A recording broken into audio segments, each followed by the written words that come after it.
she said. If I want to spend the night out, I don't owe you an explanation. I said, then neither do I. She came home at noon the next day. I'd moved out. Everything gone. Just a note. Out indefinitely. No explanation needed. Hey viewers, before we move on to the video, please make sure to subscribe to the channel and hit the like button if you want to see more stories like this. Thanks.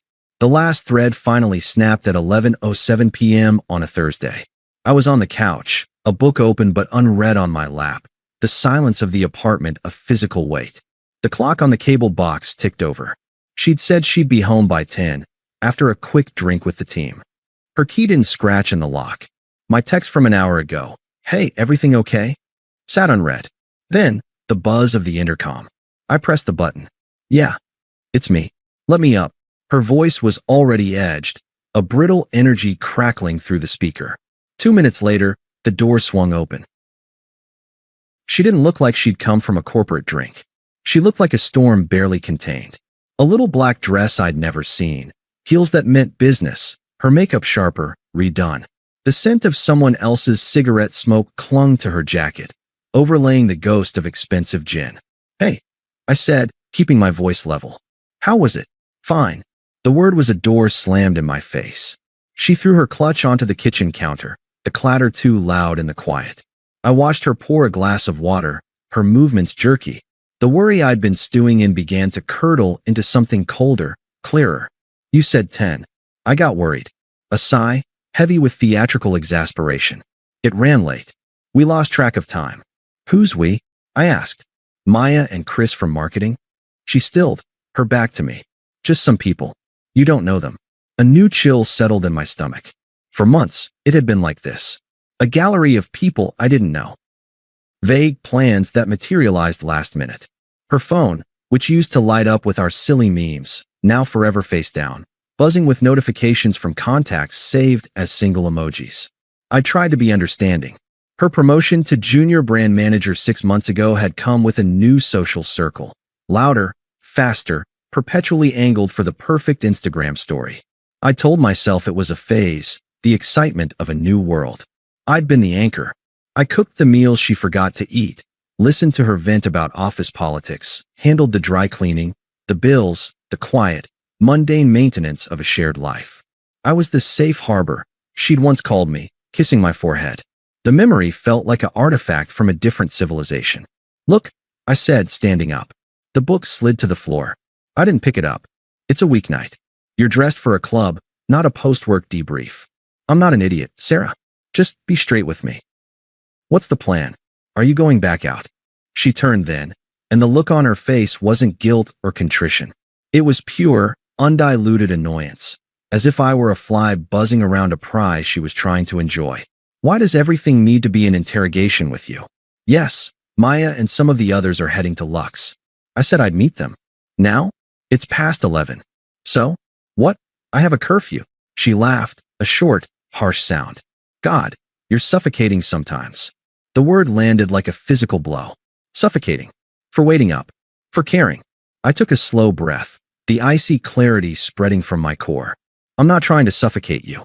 I just like to know you're safe. I'd tell you if I was going to be out all night.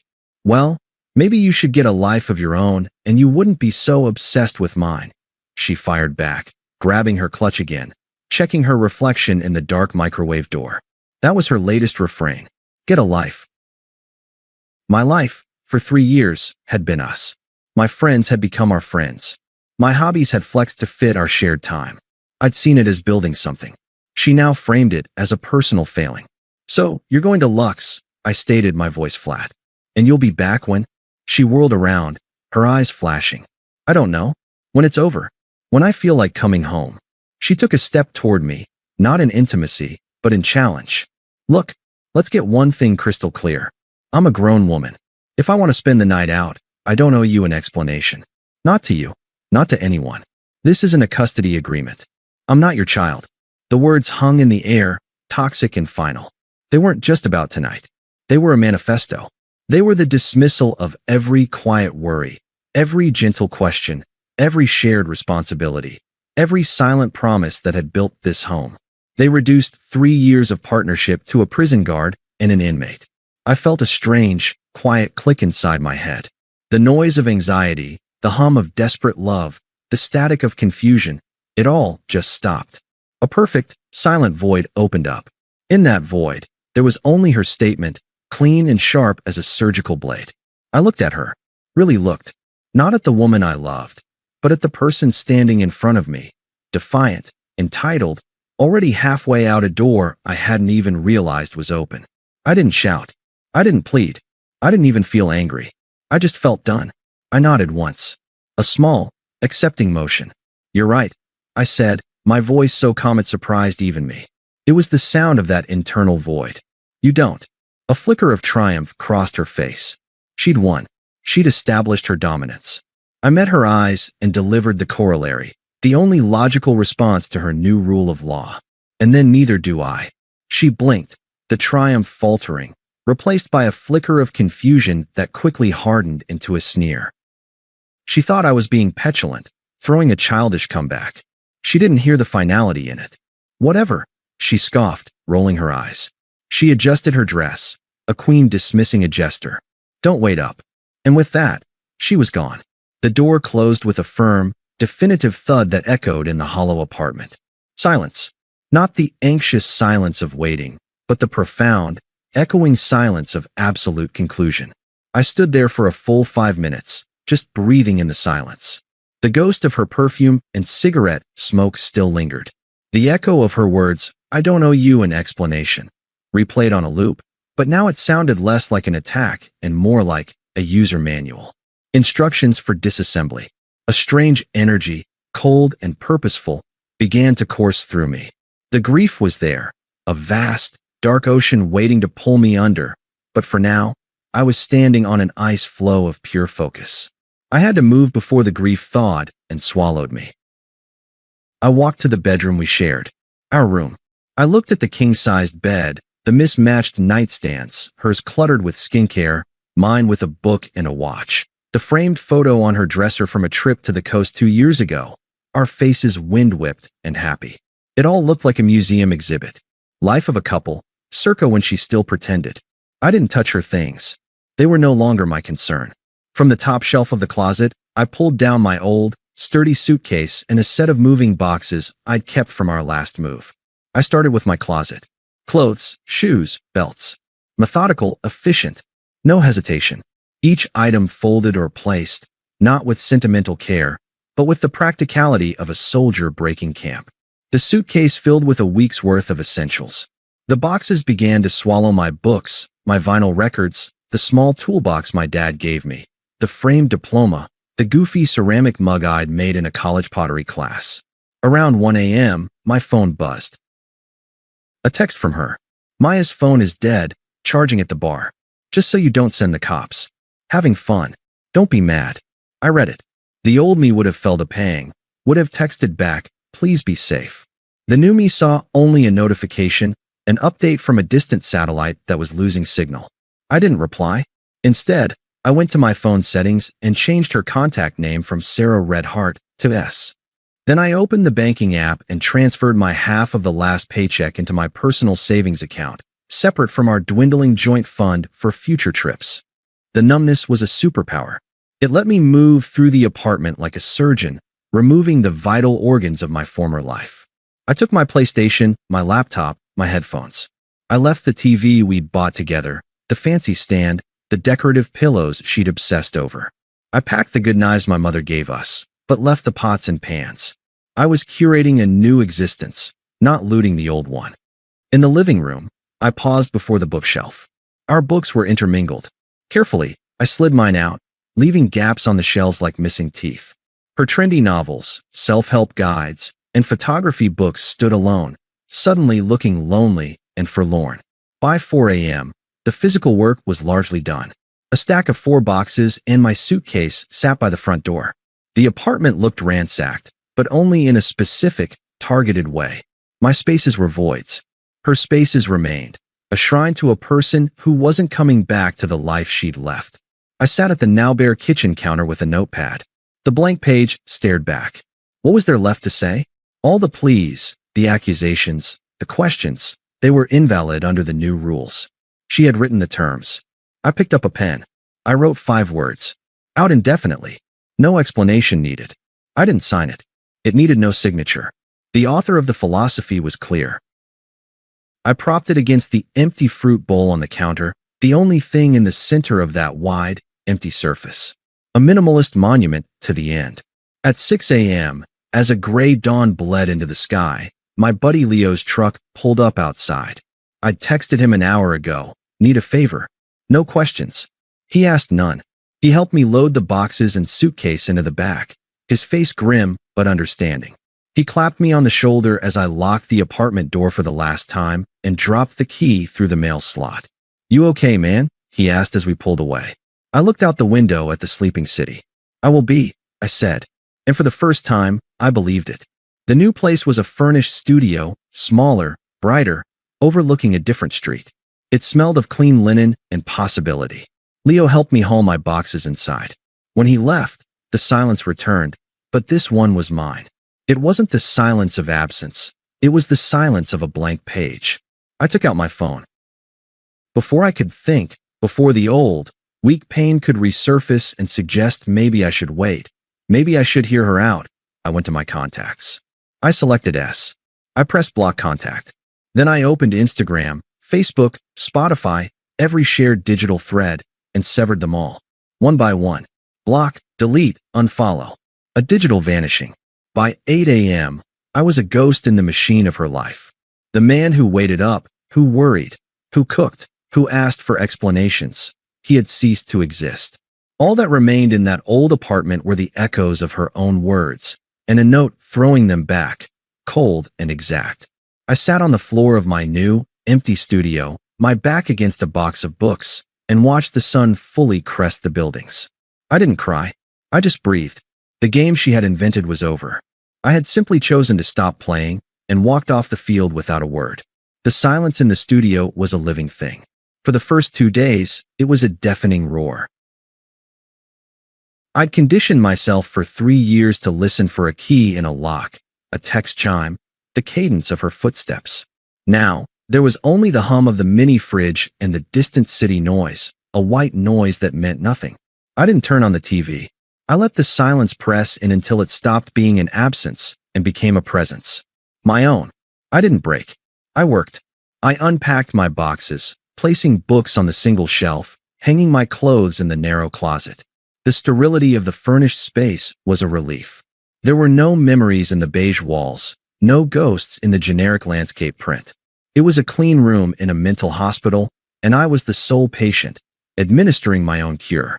The first week was a lesson in tectonic shifts.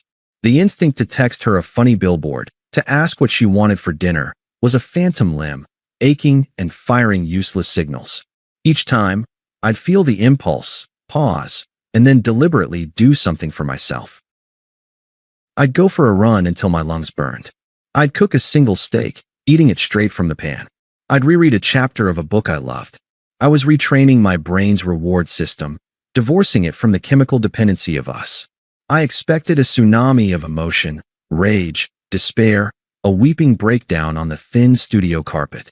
It never came. Instead, there was a profound and unsettling calm. The grief was there, but it was a quiet, sedimentary layer beneath the active soil of my new life. I realized the worst of the mourning had happened in the final months, while I was still beside her, watching the woman I loved slowly replace herself with a stranger. The actual leaving was just a formality. My phone, now a quiet tool, told a story of its own. The first day, there was nothing. The void I'd created held. On the evening of the second day, my screen lit up with a call from an unknown number. I let it ring out. A voicemail notification appeared. I deleted it without listening. The rules were the rules. On the third day, 2 calls from the same unknown number, followed by a text from a different one. Unknown number, 10:14 p.m. This is Maya. Sarah is freaking out. What the hell did you do? Call her. I stared at the text. What the hell did you do? The framing was perfect. In their narrative, I was the active agent of chaos. Her declaration of independence, her night out, my quiet dissolution of our life. These were not causal links. My action was an unprovoked earthquake. I felt a flicker, not of anger, but of cold satisfaction. The first flying monkey had been deployed. I blocked the number. The true outline of her unraveling came in fragments, a puzzle assembled from stray data points. A week after I left, I logged into the shared cloud storage we'd used for bills, a task I'd always handled. I needed a PDF of our old lease. The most recent uploaded file wasn't a bill. It was a screenshot uploaded from her phone 4 days prior. It was a text conversation with someone saved as J-Fire. J-Fire, 12:03 p.m. last night was wild. LL, you good? Sarah, 12:15 p.m. I'm not good. My boyfriend moved out. He took everything. J-Fire, 12:17 p.m. Damn, that's deep. Sorry about that. Sarah, 12:20 p.m. Can I see you tonight? I really need to not be alone. J-Fire, 12:45 p.m. Hectic week, man. Swamped. Maybe next week? The exchange was dated the day after her night out. So, J-Fire was likely the destination. And now, with the drama turned real and messy instead of thrilling and secret, he was swamped. I downloaded the lease PDF and logged out of the cloud forever, a quiet archaeologist closing the tomb on my own past. The next data point came from Leo, who had a loose mutual friend with Sarah's circle.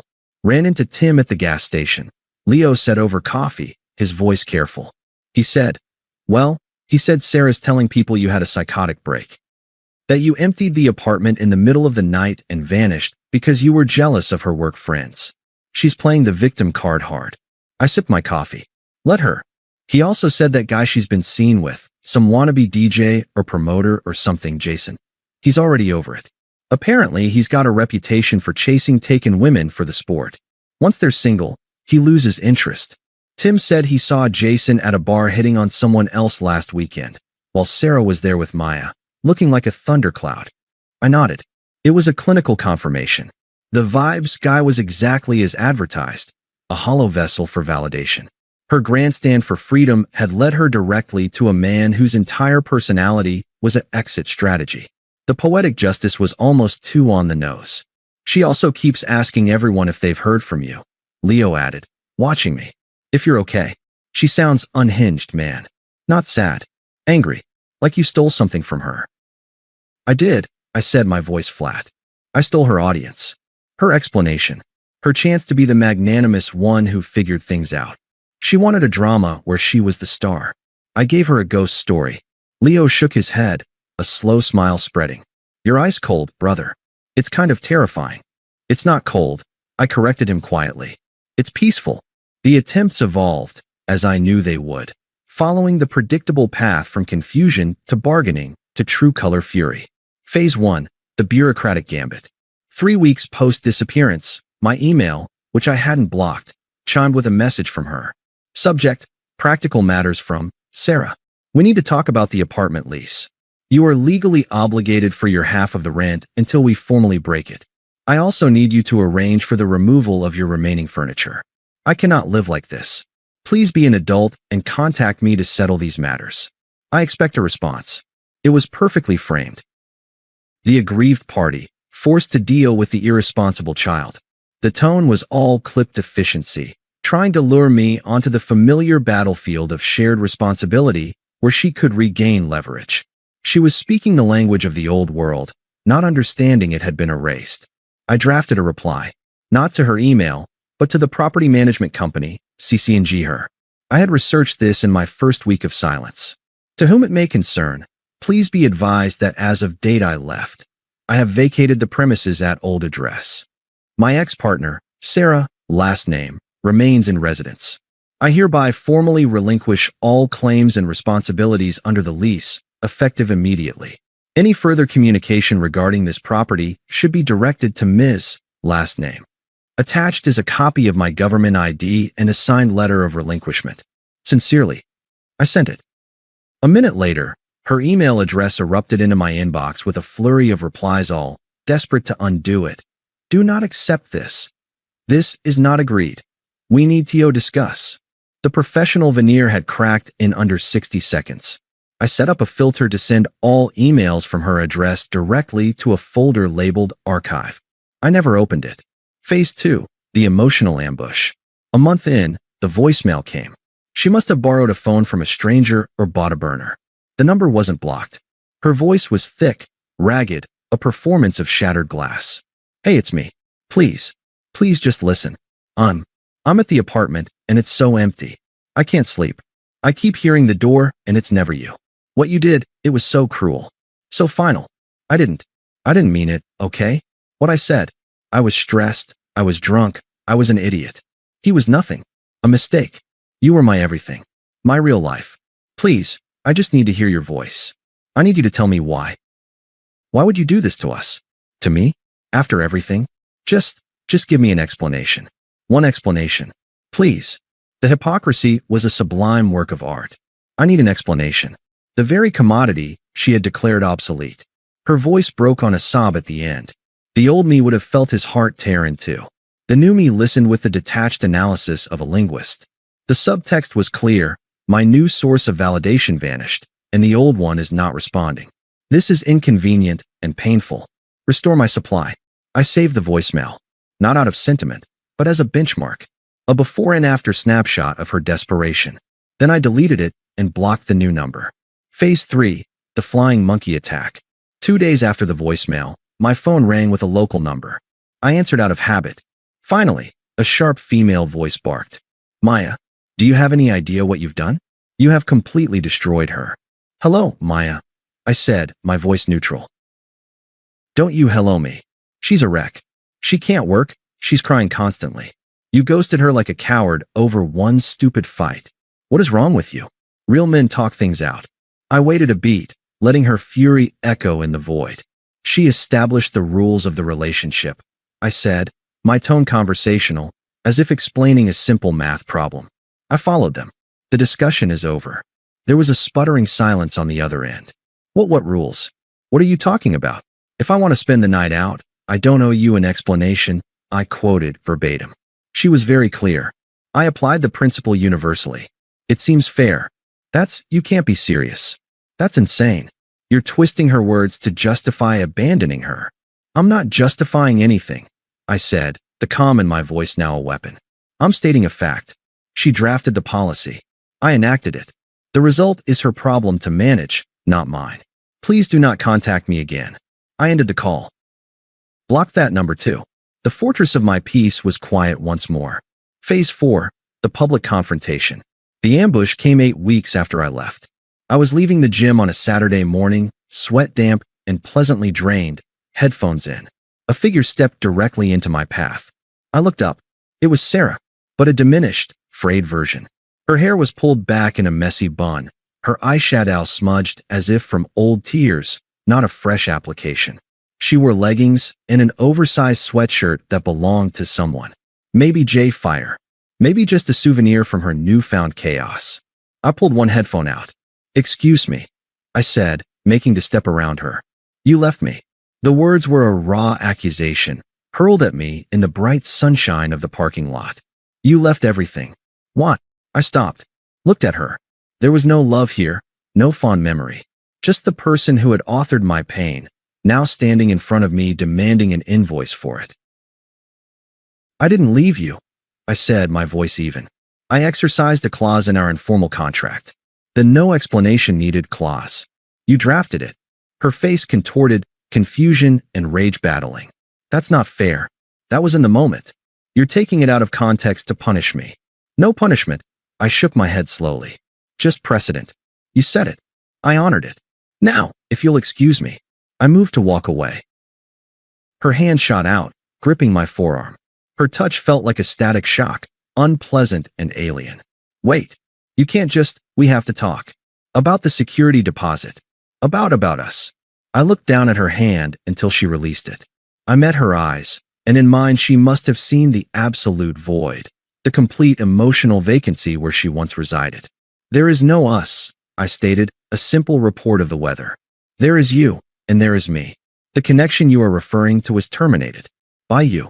The paperwork just took a night to process. Her desperation curdled, finally, into the true color anger I knew was underneath. The victim mask slipped, revealing the entitled architect of her own disaster. Her eyes narrowed, her lips pulled back from her teeth. You're a heartless bastard, she hissed, the venom pure and undiluted. I hate you. I hope you're alone forever. A small, almost imperceptible smile touched my lips. Not of happiness, but of recognition.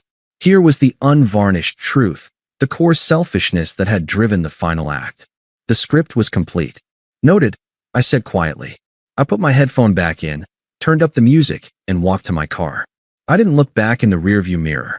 The reflection ahead was all that mattered. Thanks for watching. Make sure to subscribe to the channel and hit the like button. What do you think about this story? Share it in the comments.